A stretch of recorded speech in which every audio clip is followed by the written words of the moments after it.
Hi hello Zee தமிழில் Sarigamapa season 6க்கான direct audition August 9 இப்போ சென்னையில் முடிஞ்சிச்சு.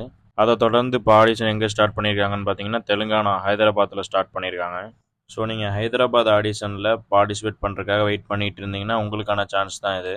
டெய்லி அப்டேட்ஸ் இருக்கும். நம்ம சேனலில் ஃபாலோ அண்ட் சப்ஸ்கிரைப் பண்ணி வச்சுக்கோங்க, உங்களுக்கு வீடியோ உடனடியாக வந்துடும். இப்போ ஆடிஷன் எங்கே நடக்க போகுதுன்னு பார்த்தீங்கன்னா Zee Telugu plot number 96 block B Gowri Hills Jubilee Hills Hyderabad. Audition நடக்க போகிற டேட் என்னைக்குன்னு பார்த்தீங்கன்னா ஆகஸ்ட் 16 சண்டே அன்னைக்கு தாங்க நடக்க போகுது. ஆடிஷன் பார்த்தீங்கன்னா காலையில் 10 மணிலேருந்து ஸ்டார்ட் பண்ணிடுவாங்க. பார்ட்டிசிபேட் பண்ணுறவங்க கொஞ்சம் இயர்லி மார்னிங்கே போயிருங்க. இதில் ஏஜ் லிமிட் பார்த்தீங்கன்னா 18 வயசுக்கு மேலே இருக்கிறவங்க யார் வேணாலும் கலந்துக்கலாம். மேல் அண்ட் ஃபீமேல் யார் வேணாலும் கலந்துக்கலாம். இனிமேல் ஆடிஷனோட ரெகுலர் அப்டேட்ஸ் இருக்கும். சப்போர்ட் பண்ணுங்கள். உங்களுக்கு தெரிஞ்சவங்களுக்கும் வீடியோ ஷேர் பண்ணிவிடுங்க, அவங்களுக்கு யூஸ்ஃபுல்லாக இருக்கட்டும். வேறு எதுவும் டவுட் இருந்துச்சுன்னா 8939226630 நம்பருக்கு கால் பண்ணி டவுட்டை கிளியர் பண்ணிக்கோங்க. இந்த மாதிரி ரெகுலர் அப்டேட்ஸ்க்கு நம்ம சேனலை சப்ஸ்கிரைப் பண்ணிக்கோங்க, ஐடியை ஃபாலோ பண்ணிக்கோங்க.